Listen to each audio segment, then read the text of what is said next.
Адамды өзгертетін орта. Жалпы негізгі ортаңызды өзің өзгергің келсе, дамығың келсе, мықты болғың келсе, ортаңды өзгерту керексің. Міндетті түрде.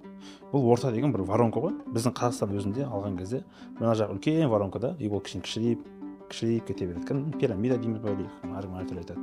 Өйткені мына жоғарыға шыққан сайын ол жерде круг узкий, бірақ ол жерде білім, деңгей бәрі басқаша. Жаңа уровень.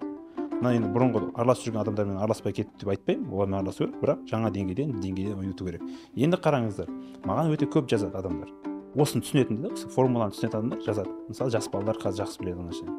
Аға, сіздің қасыңызда жүрейінші, сізбен бірге жұмыс істеймін, тегін жүруге де дайынмын, бірақ сіздің қасыңызда жүріп опыт алайыншы, білейінші дейді.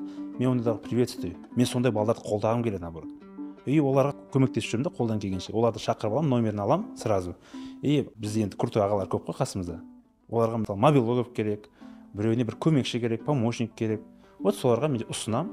Бірінші өзім әрине сөйлесем ол жігітпен, ол қызбен жақсылап, егер де действительно құндылығы бар, сонда жақсы ниеті дұрыс болса, мен оны ұсына аламын. Так что біз ашықпыз.